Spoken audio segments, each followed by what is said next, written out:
It's time for Talkin Tauntauns,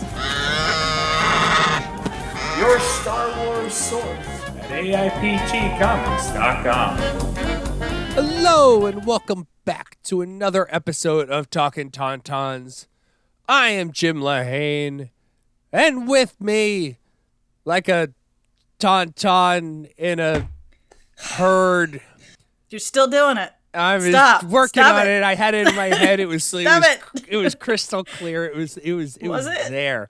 Was it? Nicole Herview. It's me. Hello. And unfortunately, it's just us because JJ, like, we want to wish him a happy fatherhood since the birth of his child took place this week. Jim, so obviously, who's that? Wait a second. Wait, what? The door What? just opened, and What? someone just walked in. And who is it? Holy it's JJ. Sorry, What? but We have a brand new father on the show, JJ Travers. Wow, what an introduction. it's like a miracle. What a bunch of segues and nonsense and stuff. I couldn't ask for a better welcome back to the show than that. This is what it is now, man. Yeah. This is what happens when you give me the reins. Yeah. This is what There I it deal is. with. There it is. Come back. I feel like Rose in the water at the end of Titanic. Yeah, my wife is amazing, and she knew I really wanted to talk about the finale, and she let me hop on here and is dealing with our son, our wonderful, delightful son, who's not challenging at all. And not like 4 days old. Yeah, for the next hour by herself, but I feel like I banked some time. I was up with him all night and let her sleep, so I think I banked some time for this morning so we can talk about Star Wars. And he's also pretty milk drunk right now, which I'll send you guys a picture of. His face when he's loaded on milk is pretty hilarious. I have that same face too. He gets both hands up by his face and he's just like, ugh. But he's adorable, buddy. And he's wonderful. And we're super thankful and grateful that we have him. My wife went through a absolute ridiculously long labor, and she's an incredible champion. I love and respected her before our son arrived, but yeah, she just blew me away with what she was able to endure and go through for him. For several days. Like, let's not be coy about it. 57 hours. Yeah. That's and she pushed for 5. Is that what she said? Yeah. Listen. All the nurses from like the because it's like a large birthing unit, and all the nurses from the various shifts who weren't necessarily responsible for us were coming into the room just to be like, "You're amazing! Oh my God, we heard all about you."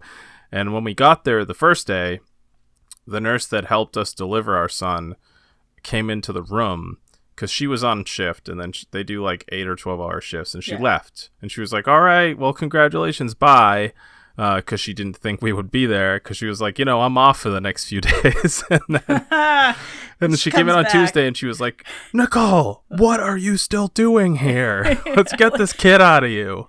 Yeah. I'd like to point out that your wife's name is also Nicole. Yes, it's obviously not me. Yes. For Different people Nicole. who were not aware. That'd be really weird. Yeah, there's a lot of Nicoles in my life, oddly enough. Yeah, it'd be very strange if I was talking about myself like this. Like, let's not be weird. I did the thing for like 60 hours. No, that was different Nicole, a much stronger woman than I will ever be. Oh man, she is a badass. Yeah, I'm a little afraid of her now. I didn't know she had this reservoir of insane mom strength, but yeah, it was very challenging. But he's here now, and he's the most adorable thing I've ever seen, and he's wonderful. Newborns are challenging for a long variety of reasons, as every parent listening to this show will know. But I've had friends that have gone through this before, and in comparison, he doesn't seem like he's really that bad. But he's doing like the normal newborn thing, keeping you up all night. But he doesn't freak out and throw tantrum. He's not colicky. He's not screaming all night. Like, as long as you pick him up or, do the 5-thing checklist, like, does he need a fresh diaper? Does he need to be burped? Does he need to be fed? Does he need to be changed? Is he comfortable? Like, he's fine. He just kind of sits there and hangs out with you. So I think we're really lucky. I've heard about parents with those kind of kids. Yeah, my two of my closest friends, their daughter screamed for, I think, the first year of her life nonstop. Dear sweet Lord. I'm on 12 years. Oh, buddy. Oh, buddy. But yeah, well, that's fantastic, man. Very happy for you, and very, very happy for both of you. Thank you very much. That's yes, just congratulations thing. From the entire crew. Us. Basically, me and Nicole. It's us. And you know what? I took the time to be here today, and Connor blows it off because he was out being a late night bad boy. Yeah, that's what we had hoped Connor would be here, but Connor is Connor. What a young man. He's his own person. And I got a message at 5:30 a.m. our time, which is like 2:30 his time, saying that he's not going to make it. Just being he went just out being a Lothario on the West Coast, and I thought that spending time with me meant more to him than this. Go yell at him. Well, this counts as yelling at him, I guess.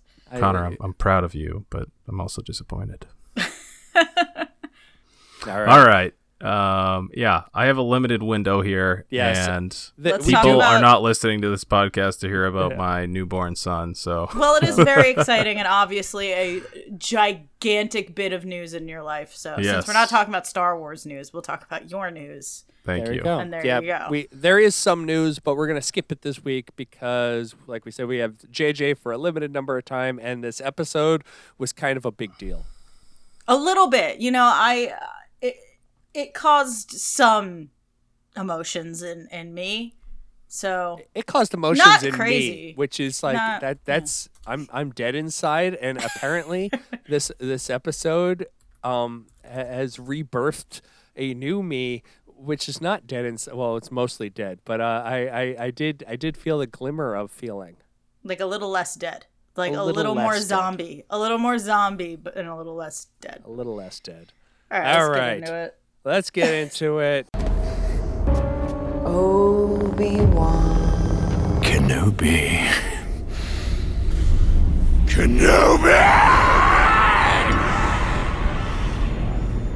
Ben Kenobi, where is he? Come on.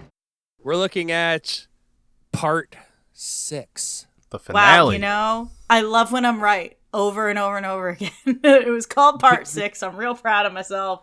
Bit doesn't get old at all.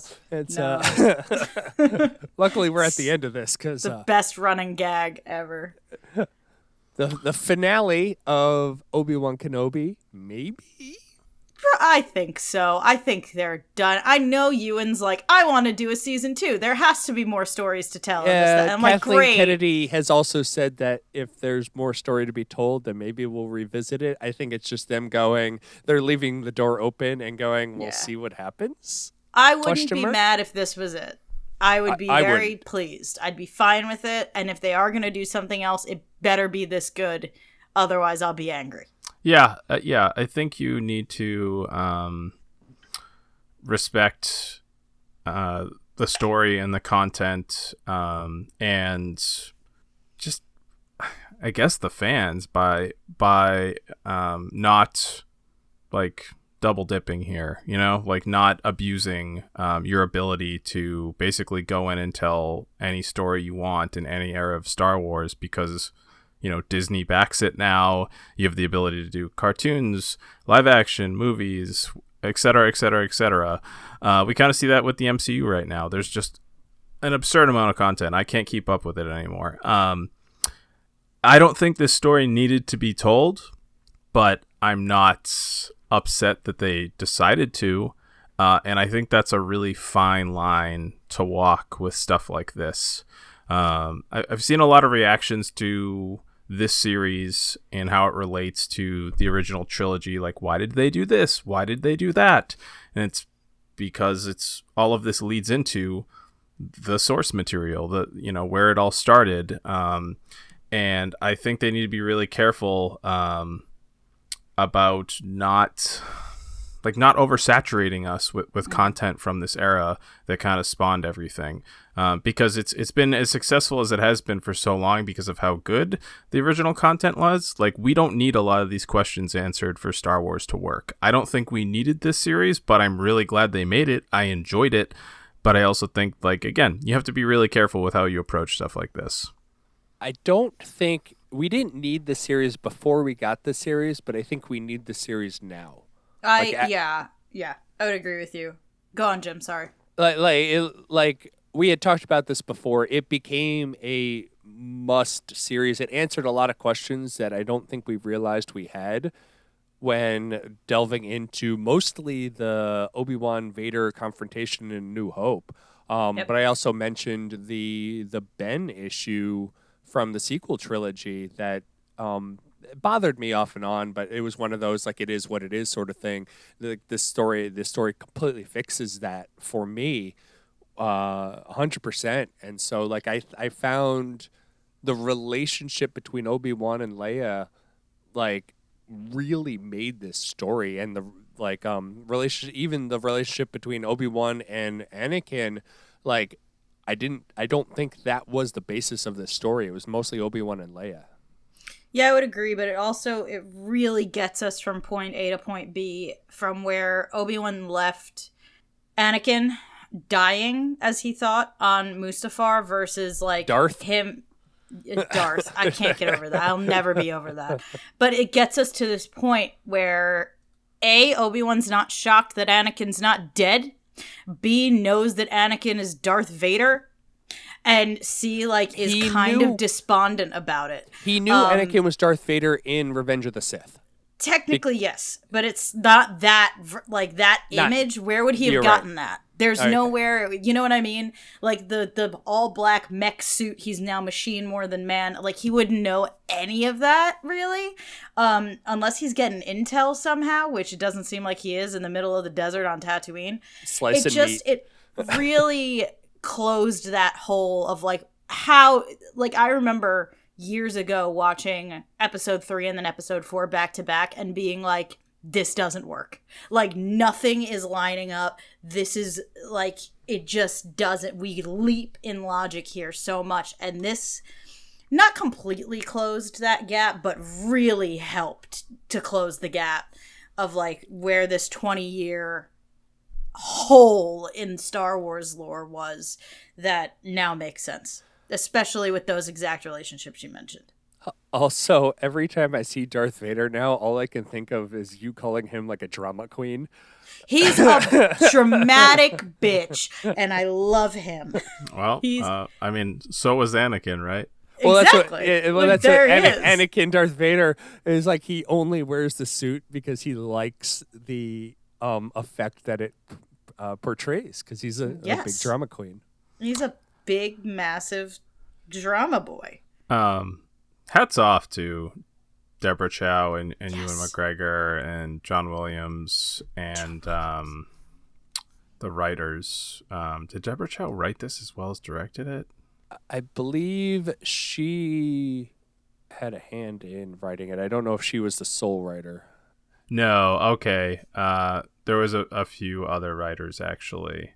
There's a bunch. I don't feel like naming them all, but hats off to all the writers.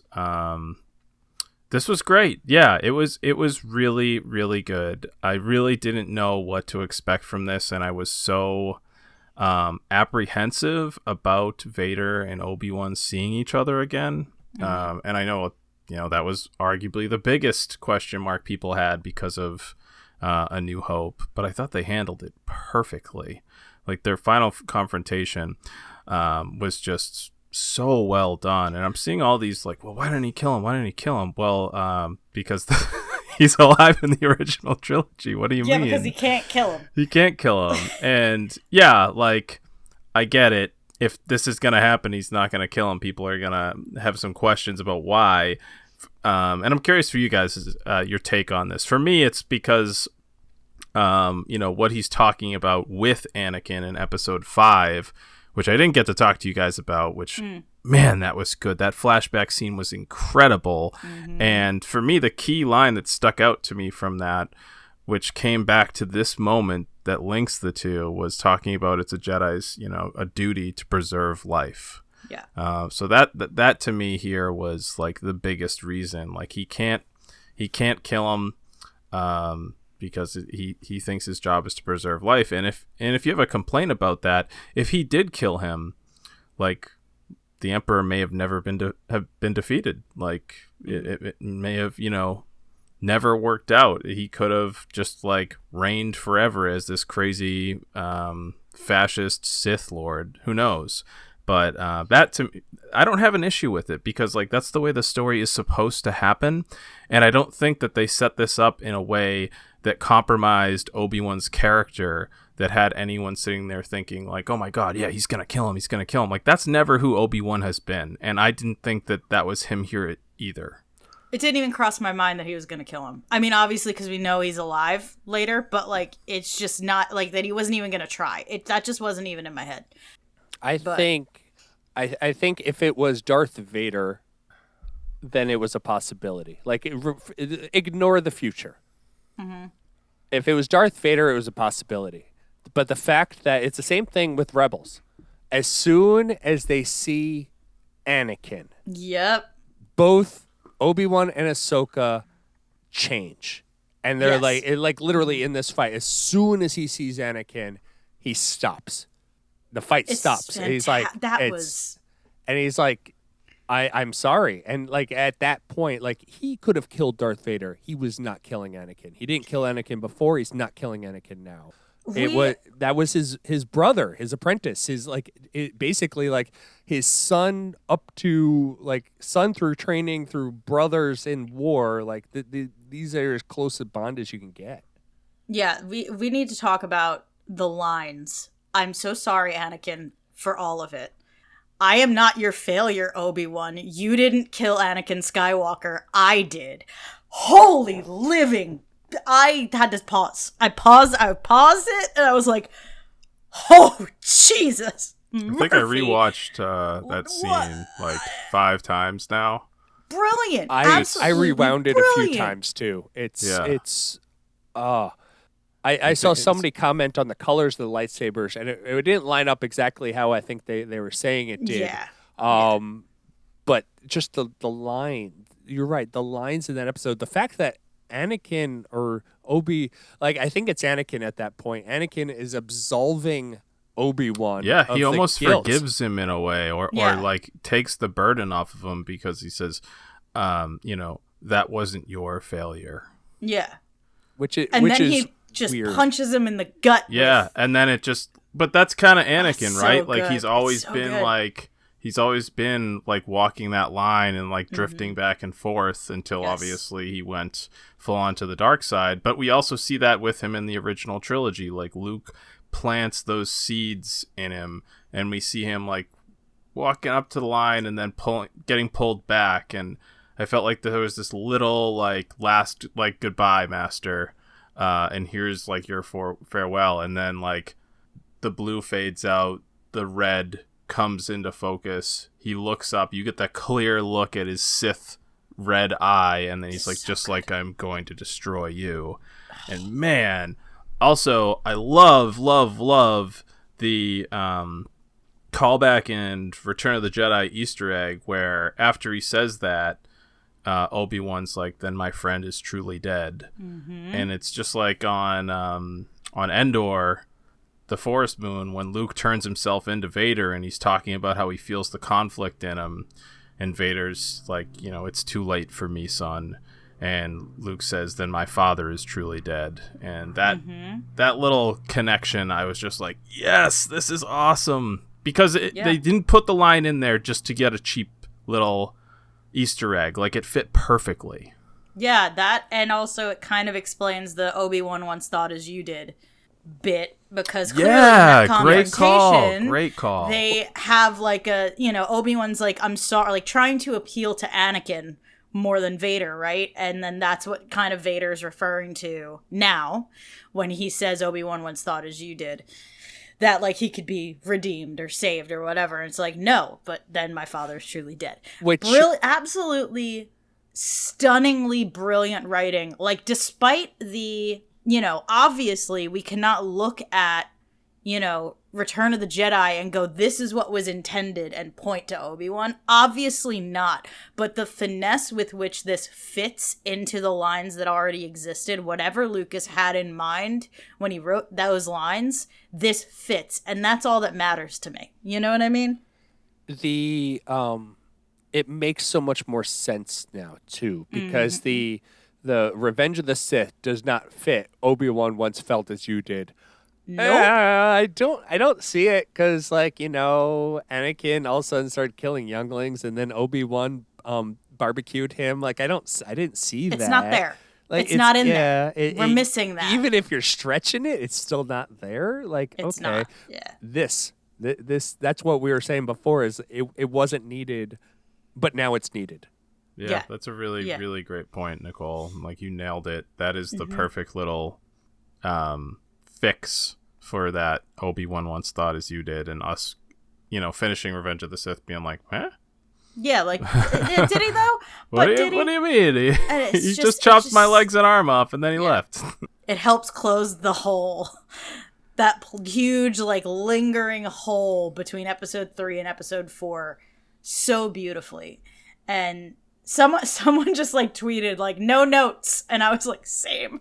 No notes. I have none. I have nothing. I had no improvements. Like, good. Go on. Print it. Like, that's how I feel about it. Like, if an editor gave, like, as an editor, if someone gave this to me, it was like, if it was an article, like, let's use, my job as a freaking metaphor. But if someone sent this piece of work to me, I'd be like, no notes. Print it as it is. It's perfect. Like, no touches, no nothing. I don't have to do anything to it.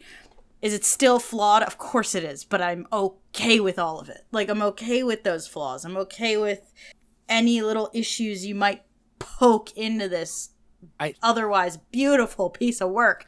I'm fine with it. I think even the flaws, like, if we were to sit down and rewatch this as one piece, I think a lot of those flaws go away, because we even talked, like, episode 3 was slow. It was one of the shortest I think it was the shortest episode by far, but then you're putting it into the context of this almost 4-hour movie, it kind of dissolves away into the overall story arc that we're looking at for this whole thing.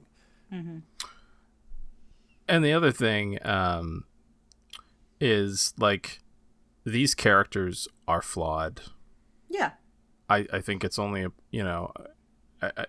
like, if they're flawed, how can you expect a show about them to be, perfect? Like, there's going to be issues. Like, and Star Wars has so much content now. I don't like it all, but I love a ton of it.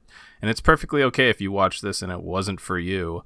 I'm a little surprised at how bummed out people were about the finale, because I just thought so much of it was, like, kind of like you, Nicole. Like, I have no notes. Like, the lightsaber battle between Obi-Wan and Vader was just awesome. I will do what I must. I was like, this is gonna be crazy. I will do what I must. Call back. Oh my god, thank you for reminding me that happened. We're making Jim edit out a lot of swears this morning. Yeah, sorry, my Jim. Bad, Jim. It's an exciting time. Just holy crap, this is so good. I had a friend on Facebook who was complaining about the show, because I had made a tweet and a comment on Facebook how, like, absolutely love this. This may actually top Rebels as my favorite Star Wars TV, and even Rebels, like, tops almost all of the movies. Like, this comes close. The problem is it's too close right now, where Rebels has had a little time to kind of simmer. You need distance, yeah. Yeah, but I absolutely loved it. And they were complaining. They're like, after episode 3, I stopped watching. And he's like, and he complained. He's like, oh, the part where they were fumbling with the gate instead of just walking around the gate is what that pushed me over the limit. And my response was, you're nitpicking. I'm done arguing. I don't really care if you watched it or not. I really enjoyed it. Don't watch it. don't care. Don't rain on my parade. This is like, you don't need to do this. And then they commented later, it's like, well, because I kind of got shamed or something. I forgot what the wording was. I'm like, I didn't shame you. I just posted out your fallacies of an argument. But he's like, yeah, I watched episode 4 and that was a lot better. I'm like, it's you got to look at it as a whole. They're not. Yeah, they're not episodes, really. You know what I mean? For a mini series that's 6 episodes long, and each one I think the longest one was 53 minutes. You got to look at it as one piece, especially when they don't label the episodes. I think that's the most important thing here. Yeah, definitely. Is that it's not like The Mandalorian. The Mandalorian each had names. Book of Boba Fett each had names. They specifically, this was an intentional choice to not name the episodes. Every Star Wars show I think they've ever made has had names. Look at the boy. Oh, honey. Sorry. Wife just sent it to me. I had to share. That's so good. Yeah, it was an intentional choice. Absolutely. And to go off of what, we just mentioned, Rebels, I can't not say, like, there are 2 very strong Rebels callbacks in this last episode, last part, whatever. Obviously, we have the Vader, half Anakin, half Vader face situation, like we saw with Ahsoka. Same thing with Obi-Wan, and they both respond in the same way. They both say Anakin's name. It's very upsetting. You could do a side-by-side. It's incredible. And then, at the end, you have Vader just yelling Obi-Wan's name, and someone put it side-by-side with Maul yelling Kenobi, and it's like, it's so good. Like, the framing, like, it would be nothing if it wasn't for, like, the cinematography, the camera angles, but they used the same camera angles as they did with Maul and Rebels. And it's I'm really glad good. you brought that up too, because we'd be crazy if we didn't mention how badass it was when Vader's voice was failing, like from the suit, because it had been damaged so badly, and he's yelling as he's talking to Obi-Wan and then yelling Obi-Wan. It's switching between James Earl Jones and Hayden Christensen's voice, and it's just Vader and Anakin as we know them in story. And I was just like, oh my god, this is so well done. What a great idea. And you kind of like knew that Obi-Wan was gonna see his face when he started to get the upper hand in the fight, but I never thought that they would do.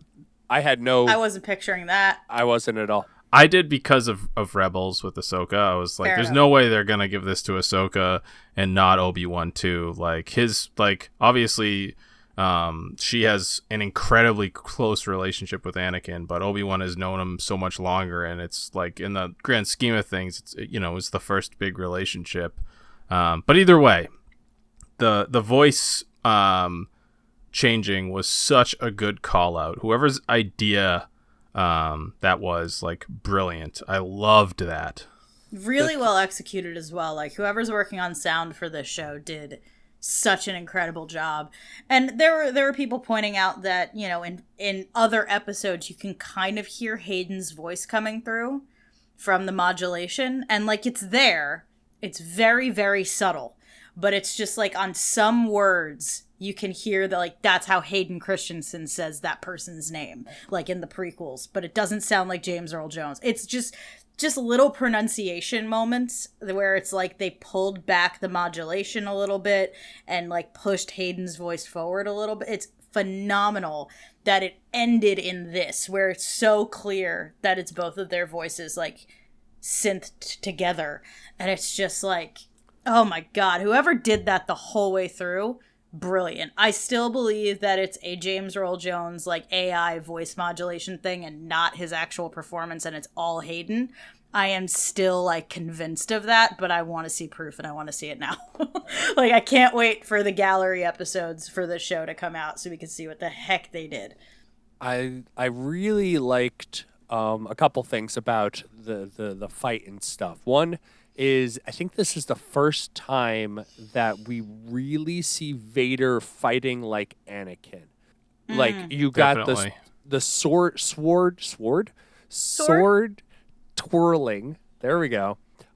Much like episode 3 the Obi-Wan Anakin fight in episode 3, you get that a lot here, and I love the callback because obviously episode 4 we don't see that, and they're back to back as well at one point. Yes, and so you get kind of that connection draw through where they're fighting. You could tell that this is Hayden Christensen fighting in the suit because of the way the sword play that they're doing, and I absolutely loved that. I also loved that with the chopping of the helmet, we now have pretty much the only 2 people in the galaxy who are able to defeat, or I guess 2 of 3, including the Emperor.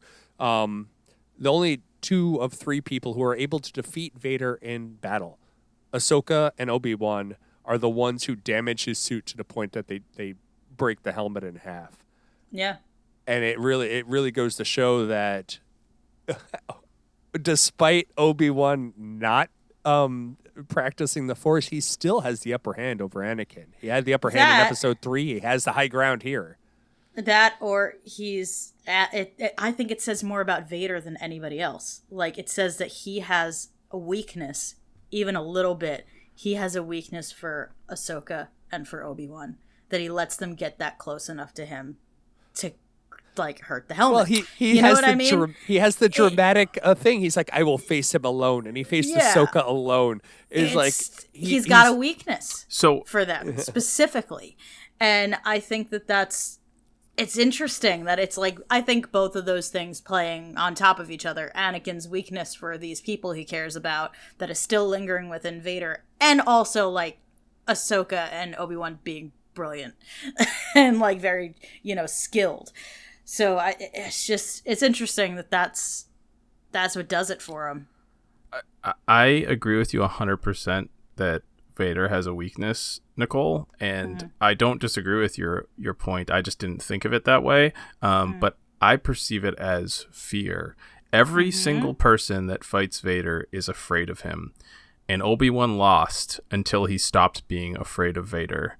And once his fear was gone and he focused on Luke and Leia and what he had to do, he was able to overcome him. And of course, that's like a simplification of a very complicated and trauma and PTSD,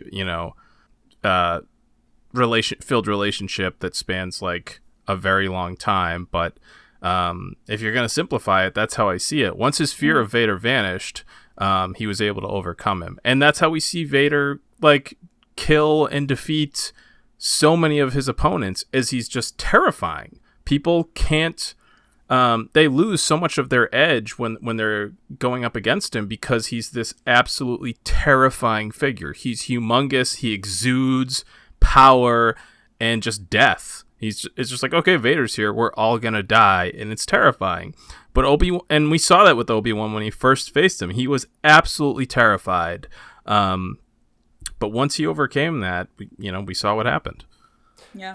Obi-Wan also used the Force in inappropriate ways. Like, we all know the Force is not just lifting rocks. Yeah, good. Nice. But that was so cool. What a cool moment. When Vader's kind of like cowering and he's just being pelted by the rocks. I just like picture him like, stop it. Stop it! Just cease, my God.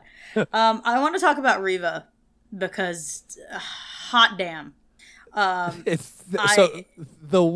Before you even get into that, the one issue I had with this episode was like they were bouncing back and forth with the Reva storyline and the Obi-Wan storyline, kind of going parallel to each other. They cut to Reva in the best part of the Obi-Wan Anakin fight, and I'm like, not now. Yeah, right. I was like, listen, I get what you're doing, building more suspense, but stop it. Stop it. I loved how they handled this situation with Luke, because I was like, how is he not going to understand what's going on here? And they handled it very well by knocking him out. Like, just being like, nah, and then telling him it works, right? Tuskens? ? Very interesting strategy, but fine. But I love that turn for Reva, where she could not be Anakin. She couldn't do it. She couldn't kill this kid. And all of her trauma came through, and she kind of overcame it a lot, and like overcame that like thirst for vengeance. And, you know, just absolutely brilliant how she brought him back and like asked Obi-Wan, like, am I him? Like, am I that bad? Like, and he's like, no. And I'm crying, and they're crying, and she's like, what do I do now? He's like, whatever the hell you want. And it's great. You're free. Like, oh my, what a lovely end to that character. I was convinced they were going to kill her because she doesn't show up ever again. But this is the most beautiful way to be like, she just went off and did whatever. And that's enough for me. And I love that. Like, I would love a story about her later on. Whether it's in a comic or a book or something, whatever. Doesn't need to be in just a show. Her living her life. Like, yeah. Free of the influence of Anakin. But I had mentioned that I did have part of this episode spoiled to you, Nicole. That was the part, and it wasn't like it wasn't a full spoiler. It was, I know the person on Twitter was afraid that they would do Reva dirty by killing her off because a lot of the black women in Star Wars end up getting killed off. Correct. Which actually happens, and so like they don't. They were afraid that this was what would happen to Reva. Yes. And she had made the comment, very simple, like, I'm glad they did her justice. And I'm like, she's gonna live. I'm glad she's living, but it was a spoiler in the moment. And I'm super happy that they did find a way. We mentioned at the beginning of the series that I'm not a writer on the show. I don't write television. I don't know how to make her live, but like, yes, this is exactly the way to do it. And her arc felt natural. It really did. It really did. And also, I'd pick Beru for my team in a fight. I saw somebody comment, are we going to talk about Sarah Connor? I mean, Aunt Beru. Like, geez, like she's on my badass team. Yeah, she was great. a badass. Yeah, go on, JJ. Oh no, I was just gonna say with Reva, as soon as she got stabbed with the lightsaber and the Grand Inquisitor was taunting her, I was like, there is no chance that she is dead. Like he has shown us in this very same show that getting stabbed with the lightsaber does not mean you're dead. There's no way. They built like her story with what happened with Order 66 and being in the temple as a youngling and seeing Master Skywalker like murder all of her friends and then finding the the little, I don't know what you would call that. It's not really a communicator, but like a messaging device with the hologram from Owen, like talking about the kids. I think that is a communicator. Oh, well, either way, when she found that and they all left, I was like, she's going to Tatooine. She's not just going to see this message and be like, okay, I die now. Like, there's no way. This is when I pass away. Yeah. Like, but, as you were saying, Nicole, excellent story. And it's very parallel to, I can't remember the character names, but there's two women of color in Jedi Fallen Order that have a very similar story. One is so spoiler alert, one is the master and one is the apprentice, and the master kind of just like does the whole I used to be a Jedi and now I'm in hiding, while the apprentice gets captured and tortured by the Empire and is hunting Cal as an Inquisitor for most of the game. And then she and her master reunite, and right as she's bringing her back to the light, Vader drops down behind her and ends her. Oh, great. So now we're getting that again, but this time around, like, she actually gets redemption and gets to come back from the light and overcome her trauma. Like, it was brutal. I wouldn't say overcomes. She's on the road. She's on the road to overcoming her trauma. She didn't let it get the better of her in the way that she didn't let it turn her into Anakin, which was her greatest fear, like her and Obi-Wan, like his compassion for her and her, like, just, man, I felt so bad. Moses Ingram killed it, by the way. She was incredible. Like, she kept getting better with every part with each installment, she was just eating. Like, she ate that roll. It was so good. She was really good in that episode. Just like, have I become him? I was like, oh man, that sucks. Well, my heart broke for her. I liked, like we talked about, I seriously, the more that they kind of went on with the show, I seriously think they not modulated, but like kind of boosted her voice when she was in dark side mode, because here she's whispering. Like almost, I think every line she says in the last episode, she just whispers. And it's like, it shows where she kind of diverged from her path. She's no longer on that dark side path. She's like, this is what I want. I don't want to be him. I don't want to be that evil person. And so it's kind of like, I just want to be me. Mm-hmm. Yeah, it was really, really brilliant. I loved what she did with the character. I love the arc that they gave her. It was just really solid all around. Like, just, I don't so impressive. I don't know what they're like. This is a little tricky because her character is now going to be active in a very heavily I don't know what the word I'm looking for is. Like, they've done a lot of work with the original trilogy and the characters in this time. So this is great. I'm glad we have a person of color with an important character, especially a black woman, which they are criminally behind on in Star Wars. But I'm just like at a loss of where they can go with this character. I would love to see more of the character, especially played by Moses Ingram, because I think she did such a phenomenal job with it. But I'm like, where do they go from here? What stories did they tell? Could we see her link up with Cal in like some kind of live action or movie for Jedi Fallen Order? Could we see her in the next game? Like, that would be really cool, doing motion capture for the character in the next game. It's just the original trilogy era is like, it's pretty jammed. There's a lot going on there, and it's been retread many times. We also have a show that we talked about, Roken. Roken? O'Shea Jackson. Oh, yes, Roken. Yeah. Like, he seems to be set up, because even Obi-Wan was saying, like, we need leaders. We have a show coming out in 2 months that takes place 4 years after this show. Yeah. All about the Rebel Alliance. So it seems like if she was to come back, that would be the ideal place to put her too. There's an opening there. Yeah. There's we definitely because that opening. The entire first season is supposed to take place in that 1 year time period, 5 years before A New Hope, which is 4 years after this. Yeah. If you guys don't mind, I want to put on my crazy theory crafting hat for a second here. Go on then. So I'm gonna go on two lines of thought for this that I would be interested to see that don't involve the video game idea.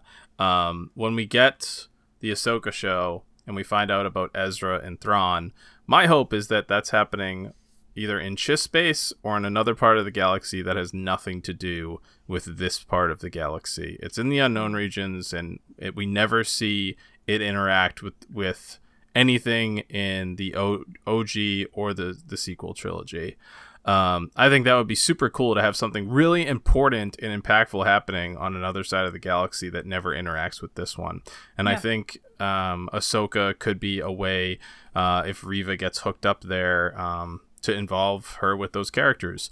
Something else, we're not going to talk about this news really, but I will mention it because it leads into where I'm going with this. Taika Waititi's Star Wars movie, he said, and I love this, one of his biggest, not issues with Star Wars, but something that he's seeing as an opportunity that no one's taken yet, that he'll be doing with his Star Wars movie, is he's going to a part of the galaxy that has nothing to do with this part of the galaxy with new characters.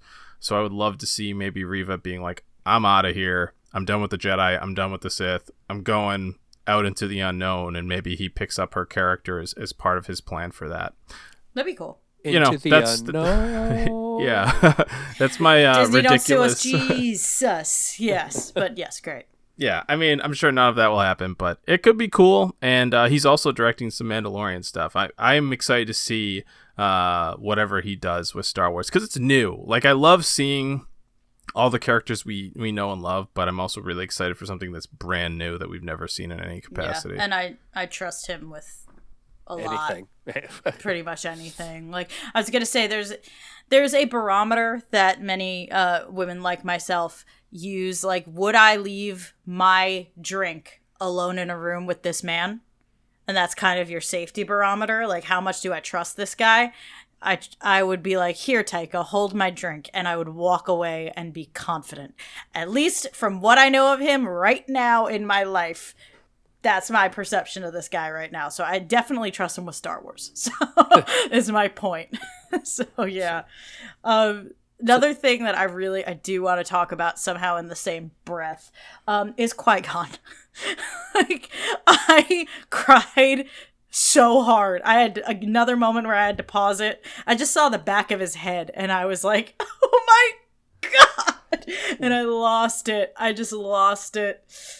When we were talking about things that needed to happen, I forgot about that. I'm like, this needs to happen, especially when Obi-Wan keeps bringing it up. Qui-Gon needs to be there in some form or another. Like, I didn't actually expect to see Liam Neeson in the terrible mullet thing he had going on. But, don't care. I don't care. Like, this is real, by the way. Like, it was perfect. And I think what got him there was the absolution by Anakin. Yeah.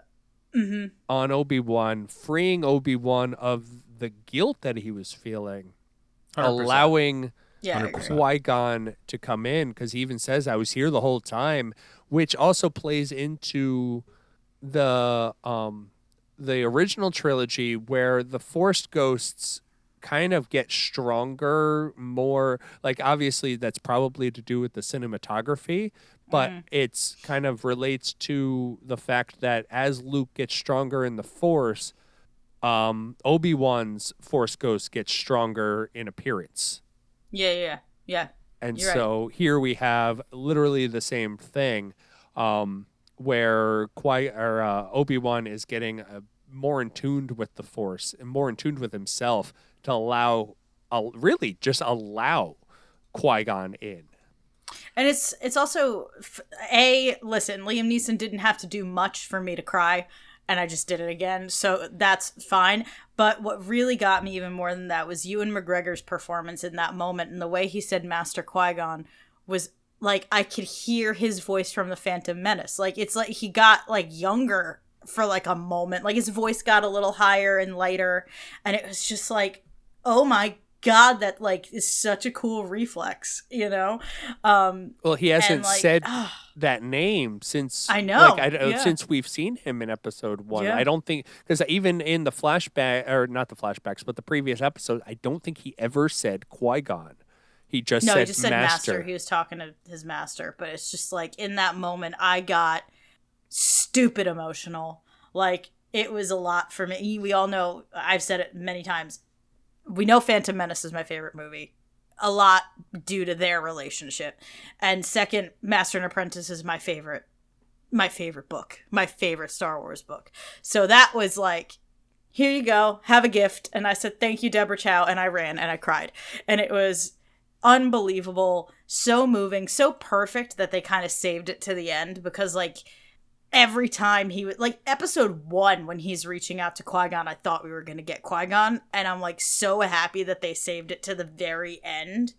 And it was just so perfect and wonderful, and it's a really good time to be a prequels fan, guys. Like, it is just a fantastic moment to A, have this kind of content, but B, see the actors hear that appreciation. You know what I'm saying? Like, having, you know, Hayden and Ewan hear how much we loved that the whole time, and, like, changing their relationship with Star Wars. I wish I could say that Moses was getting the same amount of praise. I really, really do.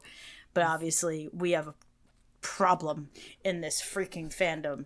But it just warms my heart to see that side of it.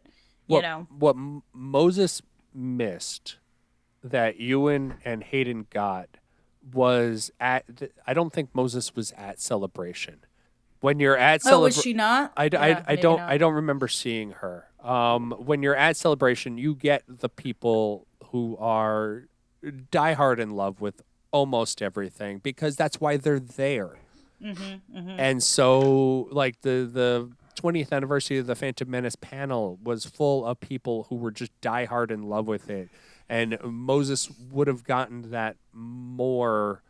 I hope. I obviously I don't know, but like the internet has a lot of the people quote that are fans, but they're not going to spend the money to go to Celebration. They don't. I would hope not. They don't care. Well, no. Like I've been to several celebrations. You don't see these people there. Yeah. I've seen a lot of comments about the Qui-Gon scene and folks being like, "Well, that's it. And no, that's enough. Well, yeah, exactly. That's all. Enough. That's all it needed to be. Like, it's there to make you happy. Like, it's there because it's been leading you. You're tying the bow, and and they're leading you there with a carrot all series as this like it's not super pivotal to what's going on with Leia and Reva and Anakin and Darth Vader and Obi-Wan, but it is there and it is important.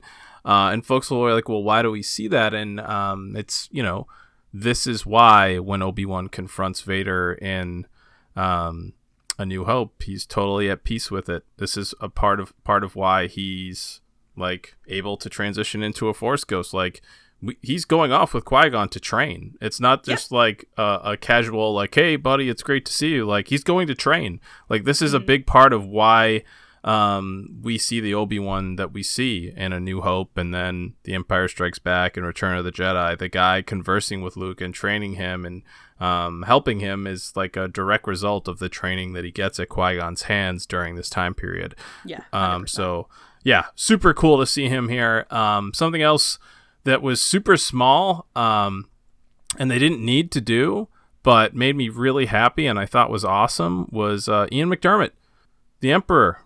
Like he came and he did. Yeah, they came and got him to deliver like 3 lines at the end of this show. They even make-upped him out, which he looked a little off. I don't know if they fully make-upped him. Because it was enough. His eyes it didn't matter. Right, but it did. You're right. It didn't matter. They got him to do it, and he's like, fine. Oh, I do not think for a second they had to pull his leg. No, he's talked about it before. He's like, nobody else plays Palpatine. I am Palpatine. Hasn't Sam Witwer been Palpatine? Like, didn't he voice him at one point? Not in live action. Not in live action. I think in Rebels, Sam may have voiced the Emperor in early seasons, but then Ian McDermott does it later. He does do it later, yes. I think it was one of those, like, we couldn't get Ian to do it at the beginning. Probably scheduling is usually the issue. Not saying anything against Ian McDermott because I seriously think scheduling probably would be the issue. And then he came back later. But one of my favorite parts of that the entire scene with the Emperor is we have Vader basically being whacked with a stick, saying, where the Emperor's going, no, I'm your master, knock it off. You don't, you need to, forget about that guy because he doesn't mean anything to you anymore. I am your master. And Vader's like, yeah, you're right. I'm sorry. And what do we get immediately after that scene? The Imperial Death March. So good. The only time we get it in the whole series. You're right. And people were complaining. They're like, why didn't we get the Death March when he first walks in? What, Deborah Chow doesn't know what she's doing. No. It was for this. It's called, I forget what it's called. It's called something. It's called. We're on the same page, I don't know, buddy. Most of the people listening to this show are on the same page. It's okay. It's just very funny. I do want to say real quick with Leia again. Drama. It's called drama. It's called drama. with Leia again, like that little girl is unbelievable. But I love that, like, will I ever see you again? And he's like, maybe, but like, we gotta be really secretive or else we'll both be in trouble, which is exactly why she doesn't say. How easy was that? It took one line. In her message, like, hey, remember me? It's like, no, you served my father in the Clone Wars because that's public record and I can say that. Hello? One line. Like, one line is all it took for that to make sense. And it's completely... We kind of knew the whole time that she was being, like, secret about it. Yeah. But now it's like, okay, he said it. There you go. She's a member of the Imperial Senate, as you will recall. And as you said, Nicole, it's just like, she's not an idiot. Like, she's not stupid. Yeah. And, like, I will never get over how impactful her springing up at hearing Ben Kenobi's name and going, Ben Kenobi, where is he? It made that moment so, A, make more sense, and B, so much better. So much better. And I can't, it was fine as it was. It was fine. But now it's, like, gonna make me cry every time I see it. And I just loved the way they left Leia. I loved her not needing more information about her parents. Like, what Obi-Wan gave her was enough because guess what? Her adoptive parents are her parents. Like, that little, like, moment was so beautiful. It was just so well done. So, again, the word finesse is the one word I have for the show. It was, I've said it before, I'll say it again. It's just everything was handled so carefully, so elegantly, so beautifully, and I loved it. I want to talk about Leia in this episode because I feel like we were saying, like, her story is essentially done in this show for this episode and the last episode, but she's still there. She's still an important part, and oh my word, that child can freaking act. That kid's good. Every part she is in is absolutely fantastic. I love it all. When she is, like, comforting the kid with Lola, and she's like, well, the kids were sad, so I was trying to cheer them up. Or kids were afraid, so I was trying to help them. And Obi-Wan's like, well, maybe I can use her or something. Yeah, I need something. her. Yeah, maybe I need her. And that was like, and then Lola shows up on the ship. Oh, and it's like, good. Stop. And and then with the blaster, he gives her the holster, and she's like, but it's empty. And he's like, you're 10. I'm not giving you a blaster. That was so funny. And her mom, oh my God, her mom being like, is that a holster? I love it. And she walks over, she's like, I like it. Like, A+, A+, A+ parenting, A+ all around. I loved it. I loved every second of it. Very good. One more thing. What you got, JJ? Since I know we're getting to the end here, that I really, really enjoyed. Was there a better way to end Obi-Wan's time with people who aren't Force ghosts than hello there? I lost my ever-loving mind. I lost my mind. It was so cute. It was so beautiful. It was great. It wasn't like it's obviously this huge meme and long-running joke, but it worked. It worked perfectly. It was really well done, and I also really liked that Owen was like, I still don't want you to, like, try to train him or anything, but you did save his life and, like, probably everybody else's lives here, including, mine. So do you want to meet him? I thought that was really nice. I liked so good. Before when they're running from Reva, and Owen's like, well, Ben's not here, and Brew like scolds him. She's like, yeah, and whose fault is that? Excellent. Ooh. Just woof. And I think that woof. Along with him, Ben and Owen kind of getting on the same page, okay, like I understand where you're coming from, you understand where I'm coming from. Let's just kind of meet in the middle, And I think that's where we see at the end, and that stupid freaking toy. Yes, the toy! Nick was Yay! right. I even mentioned to Nick, and I'm like, fine, you were right about the toy. He's like, the It needed to toy? get to Question him. mark? I'm like, that little stupid ship.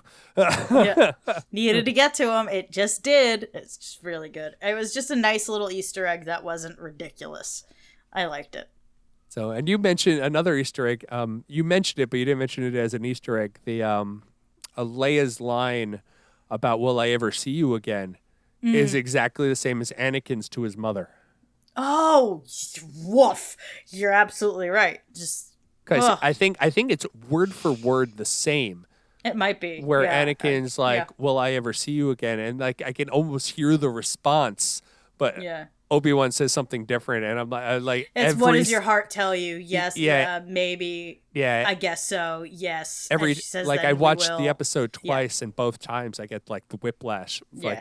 Like that's not the line it should be, and then I realize I'm like, oh wait, that's the episode 1 line Yeah. that she's saying. Very good. What a brilliant piece of work, guys. It's all right, Yeah, passable. passable. I give it a okay.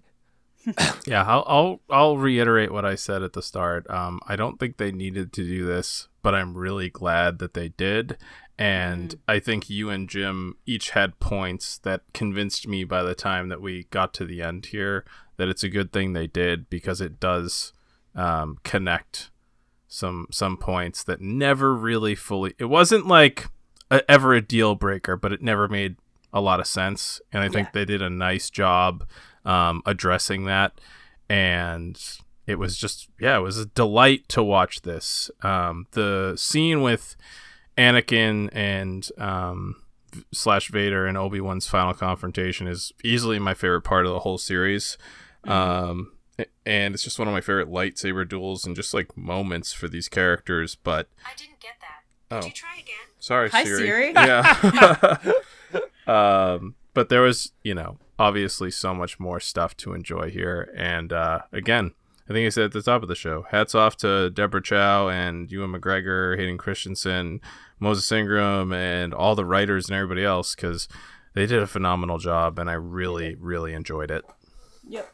It's Very good stuff. so many little things too. When Owen is yelling Luke's name, he does it exact. I don't even like. They may have used the audio from A New Hope because it sounds identical to when Owen is calling Luke in A New Hope, and it's like it's little things like that like calls you back, but it's not hit over your head, like things. And it's such a beautiful work of art. I loved it. I really did. I think I like it more now than I did even before we started talking about this, and I love that it doesn't have the Filoniverse effect where you have miscellaneous characters being pulled in that really take up the show. You don't have Cad Bane showing up, which I think even if Deborah Chow did, she would have made it work, because the Grand Inquisitor, he like got pulled in from Rebels, but he worked so well.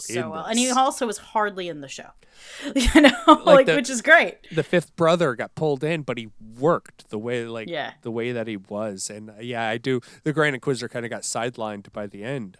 Even when he came back, he was barely in this episode, and Vader's kind of like, the Grand Inquisitor's bringing up things, and Vader's like, yeah, I don't care what you think. Like the way he looks at Vader, he's like, oh my god, this bitch. Like, it's just so funny. He's like, holy crap, he's so annoying. It's very funny. Yeah. All right. I think it's time. We talked about the episode for longer than the episode. That's my favorite. That means it's a good thing. It's a good episode. I got the text that Jack's in tomato mode, which means he's turning red from screaming. So sorry, guys. My time has come to an end. That's all good. I think we're good anyway. Not a problem. So if you want to reach us, you can email us, talkintauntauns@aiptcomics.com. You can find us on Twitter @talkintauntauns. You could join our Patreon at AIPT Comics and join us on Discord. You could discuss Star Wars or whatever else you want with us on there. We will not be here next week. We're going to take a break after our Rebels and our Obi-Wan marathon, really. And so we're going to take a break next week. And I think right now the plan is to do Brotherhood the week after that. So if you want to come and listen to our discussion on that, feel free. It'll either be Brotherhood or an Ewoks movie. It'll be Brotherhood or an Ewoks movie. My motivation to finish Brotherhood, which I have not started yet, so doing great. My motivation to finish the book is to not watch the Ewok movie for another week. So we'll see how that works out. But those are the options right now. And with that, we won't see you next week, but we'll see you in 2 weeks.